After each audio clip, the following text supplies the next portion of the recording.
I will say when Heather did decide to go back on the show, which I implored her not to do, I mean, I said, okay, if you're gonna go back, I think what a fun scene to do on that show, because I knew the other women, that they were the 2 new ones and then the 3 veterans. And like, that does not make a show. I'm not a reality show producer, nor do I watch much of it, but I have that instinct, and that's definitely not a show. So that's why they needed Heather to be a 6th person. But also I thought it'd be a great scene. I said, you've got to have lunch with Aviva, bring Aviva back on.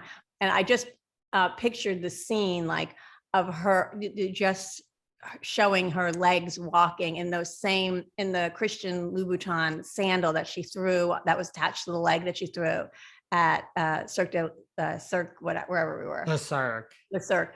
And I said, what a great scene. I just thought the audience would love that. Like, you see Heather, you cut to Heather sitting, waiting at lunch table, and then the door opens and all you see are the legs with those shoes on. If she still had those shoes, I said, that would be epic. You got to do that. And she was going to, she was going to do that. I don't know if but of course it devolved into some grotesque vaudeville show that first weekend. So she was like, I'm not going back. Maybe you should be a reality TV producer. Do you see how I'm sitting here like with my mouth like down? Like, this is like, I can picture it. And if she doesn't have those shoes, I'm sure if she said Bravo would have gone and found them somewhere, or she would have found them. Yeah. I mean, how epic would that be? That would be so good. I would have gone and saying so you really told, because Heather said she called you, you were like, do not do this, do not go back. She called me and said she was thinking about it. And I said, what do you, and she said, well, I'm just going to sign some appearance contract. I said, send me the contract. And she sent it. It was like 3 pages. It was basically a 5-year contract. It was literally like, it was crazy. And I was like, first of all, you're not signing this. And second of all, I really don't think you should do it. It's not the show you remember it to be. It's just, the cast is whack. It doesn't make sense. The new girl, she had met Leah, I think, once before, but didn't know her at all. But she was just not someone. I knew Heather, and I was like, you were just not going to be down with her. And I didn't know the new girl, Ebony. But I just thought it was just going to be it was just going to be difficult for Heather, because she comes in with a little bit of a lightness, which I think credit to Bravo, they realized they needed, something light, someone who's just going to be a little lighter. And she didn't come across that way at all. They really used her to create this crazy drama, none of which made sense at all. Right. And they used her as, I'll use my expression, cannon fodder, because all the other women had signed contracts, right? So she didn't sign a contract. And there's always this thing on the show where the person who's on the show that doesn't have a contract, like, you don't align yourself with her because she might not even be around. So you're not going to take a stand. Like Ebony in the episode I saw was not going to take a stand against Leah in support of Heather, right? When Heather, I felt like it could have gone that way, because Ebony at one point was explaining, like, Heather said something about voting. Now that's a topic I knew a lot about, because I had a drama about voting, about not voting. And sure, you don't vote because the system's working for you. Great, good for you. Well, what about the system's not working for millions of people? So yeah, but it's a hard conversation to have. And then that conversation turned into this crazy thing with Leah calling her a Karen or something, which actually is not the definition and made no sense. And it was more about, shall I say, virtue signaling than anything else, because it made no sense that she would be called a Karen for saying, like, she should vote, right? It's not what the meaning of that is. It's completely distorted. And I thought that was a moment where Ebony could stand up and say, hey, wait a minute. But you're not going to every fight really was about the fight and also about the show. The fights were about the show. So you weren't going to align yourself with some chick that's just here for the weekend, because, you're going to pick battles, and you're just going to let her twist in the wind, because she might not be here. The other 4 are going to be here, and they're going to do confessional interviews, and they're going to be in the open.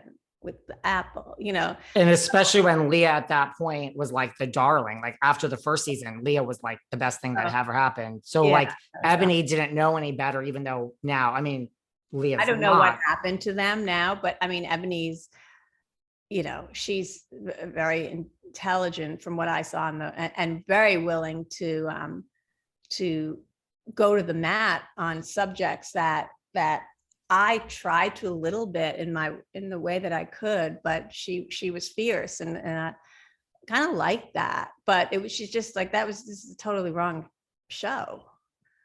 Like, I've had her on here twice and I've loved her both times personally, like just one-on-one. I've had a great time with her. I know. Like, I mean, I only saw what was on the show, but I just thought, wow, I'm like, she's willing to go there. And I think that's great. And, but it just felt like she was completely miscast in that. She would be great on The View and some of those, like, you know, political adjacent shows. I think she'd be fantastic.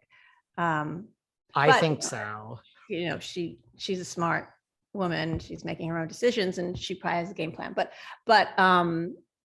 yeah, and she's right. It is production. You know, at the end of the day, it is production. I know no one likes to say production, but they decide what goes in the show and what goes out of the show. They decide what, you know, the subjects that are going to come up that they're going to fuel, and then the subjects that come up that they're going to damper. You know, it is production. And that if they're recasting the whole show, they should they should get rid of the production company and get a production. I said that so many years. Oh, I'm going to get hate mail now, but I just felt like, it's a production company that's based in Burbank. They really don't have a good vibe about what New York is about. And so just get a production company that is based in New York, that really knows New York, that really knows what we do here, what the dynamic is, because it's really subtle, you know. It's like you can't the essence of what New York is hard to pinpoint. Whereas like in Beverly Hills, it's easier, you know, famous people, right? It's like, they're all actresses at this point, or models, or whatever.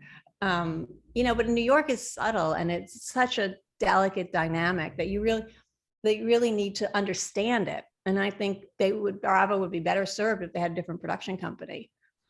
Do you think that's so many times why I'm not on the show? No one wanted to hear you, and no one wanted to hear from you. Well, no, I just felt like the season I left in season 10, it was really difficult to work with production, because I could see then very clear, like, two reasons. I wasn't willing to make myself smaller anymore. And I also could clearly see what was going on in terms of the manipulation of the storylines, and the fact that, like, you know, they were completely ill prepared at what happened in Colombia with the boat trip. And like, I was like, who? And then you just sort of quiet, like, wait a minute, who is running this? And what, this is not okay. And you know, I had some experience with producing, you know, news. Yeah.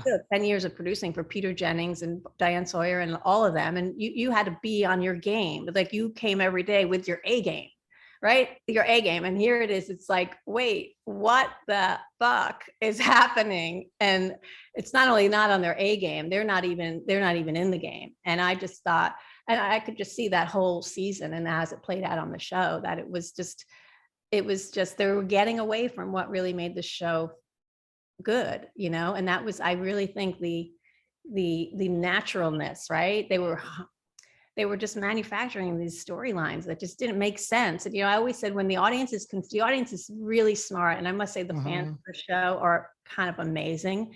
And I've only had good interaction. I mean, there are haters and stuff, and I get some hate on social media, but when I interact with them in person, they're just fantastic. And they have an institutional memory of every season, every episode, every storyline. It's quite spectacular, their breadth of knowledge about the show. So when they're confused, you know, it's because there's something not working, because it's not a real story.